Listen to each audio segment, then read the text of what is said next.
ಚೆಂಡೆ ವಾದಕರಾಗಿ ಕಾರ್ಯನಿರ್ವಹಿಸ್ತಾ ಇದ್ದಾರೆ. ಆದರೆ ಇವತ್ತು ಭಾರತ ಸರ್ಕಾರದ ವಿದೇಶಾಂಗ ಸಚಿವಾಲಯ ಹಾಗೂ ಭಾರತೀಯ ಸಾಂಸ್ಕೃತಿಕ ಸಂಬಂಧಪಟ್ಟ ಪರಿಷತ್ ICCR ವತಿಯಿಂದ ಮಲೇಷಿಯಾದಲ್ಲಿ ಆಯೋಜಿಸಲಾದ ಸಾಂಸ್ಕೃತಿಕ ಕಾರ್ಯಕ್ರಮಕ್ಕೆ ಆಯ್ಕೆ ಆಗಿದ್ದಾರೆ ಇವರು. ಆದ್ದರಿಂದ ನಮ್ಮ ತಾಲೂಕಿನ ಒಂದು ಹೆಮ್ಮೆಯಾದಂಥ ವಿಷಯ. ಮತ್ತು ಕುಗ್ಗು ಗ್ರಾಮ ಅಂತ ಬಡತನದಲ್ಲಿ ಕೂಡ ಅವರು ಚೆಂಡೆ ವಾದಕರಾಗಿ ನಿರಂತರವಾಗಿ ಎಲ್ಲ ಸಾಂಸ್ಕೃತಿಕ ಮತ್ತು ಅನೇಕ ಜನರಿಗೆ ತಮ್ಮ ವಾದ್ಯವನ್ನು ತಲುಪಿಸೋದ್ರ ಮುಖಾಂತರ ಮೇಳಗಳಲ್ಲಿ ತಮ್ಮ ಸಂಗೀತವನ್ನು ಪ್ರದರ್ಶನ ಮಾಡಿದ್ದಾರೆ.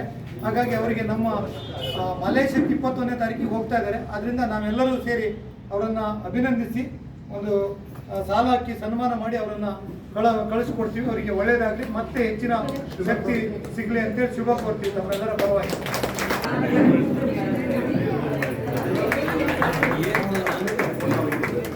ಇವರ ಪ್ರಯಾಣ ಯಶಸ್ವಿಯಾಗಲಿ, ದೇವರು ಒಳ್ಳೇದು ಮಾಡಿ.